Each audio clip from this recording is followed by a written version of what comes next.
Alagaan ang iyong relasyon sa iyong kapwa.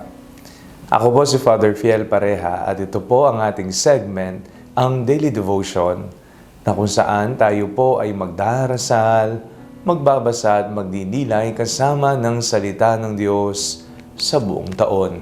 Manalangin tayo. Sa ngalan ng Ama, ng Anak at ng Espiritu Santo. Amen. Halina, banal na Espiritu, liwanagan mo ang aming puso at isip, nang maunawaan at may sa buhay namin ng iyong salita. Amen. Our Bible passage for today is from the book of Leviticus chapter 9, verses 1 to 2, 11 to 18, and I read it for you. The Lord spoke to Moses, saying, "Speak to all the congregation of the people of Israel, and say to them, You shall be holy, for I, the Lord your God, am holy. You shall not steal, you shall not deal falsely, and you shall not lie to one another. And you shall not swear falsely by my name, profaning the name of your God. I am the Lord. You shall not defraud your neighbor.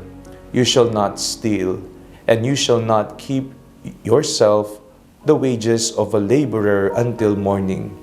You shall not revile the deaf, or put a stumbling block before the blind. You shall fear your God. I am the Lord. You shall not render an unjust judgment. You shall not be partial to the poor, or defer to the great. With justice you shall judge your neighbor. You shall not go around as a slanderer among your people, and you shall not profit by the blood of your neighbor. I am the Lord.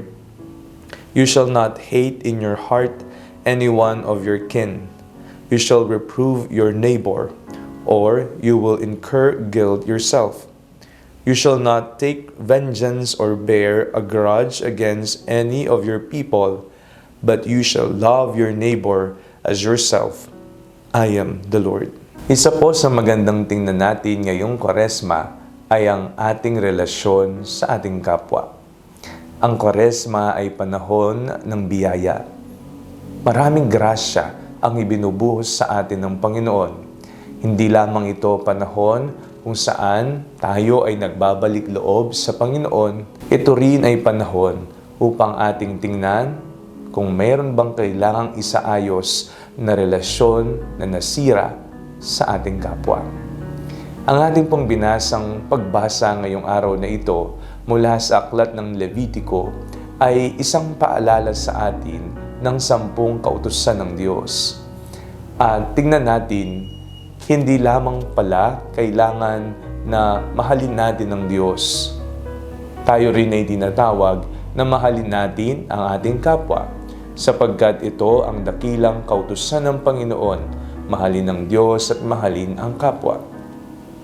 May mga tao ba na niloko natin? May mga tao ba na nasiraan natin? May mga tao bang pinagalitan natin at lumayo ang loob sa atin? Naging mapagmataas ba tayo sa ating kapwa? Tayo ba ay nagtanim ng sama ng loob, hinanakit, at hindi marunong magpatawad sa iba? Tingnan natin ang ating sarili. Sa ating pagbabalik loob sa Panginoon, kalakip din nito ay ang pagbabalik loob natin sa ating kapwa. Kung kailangang humingi ng tawad, nawa magkaroon tayo ng lakas na loob na humingi ng tawad. O kaya naman magpatawad sa mga taong nakagawa sa atin ng masama. Kwaresma, magrasya, maraming pagpapala. Isa na dyan ay ang pagbabalik loob natin sa ating kapwa. Manalangin tayo. Panginoong Jesucristo, turuan niyo po kaming magpatawad sa iba, lalo na sa mga taong aming sinaktan at mga taong sinaktan ang aming damdamin. Amen. Sa ngalan ng Ama, ng Anak at ng Espiritu Santo. Amen. Huwag po ninyong kalimutang i-like ang video ito, mag-comment po kayo, and share it with your family and friends. Ang Panalangin Bago Matulog ay may sariling Facebook page na po. Huwag niyo pong kakalimutang mag-like at mag-follow dito, and do not forget to subscribe to our YouTube channel. I-click niyo lamang po ang link na nasa description ng video ito, o kaya naman po just search Father Fiel Pareha. At kung nais niyo naman pong maging updated sa ating pagpapahayag, you can join our broadcast channel dito po sa ating Facebook page.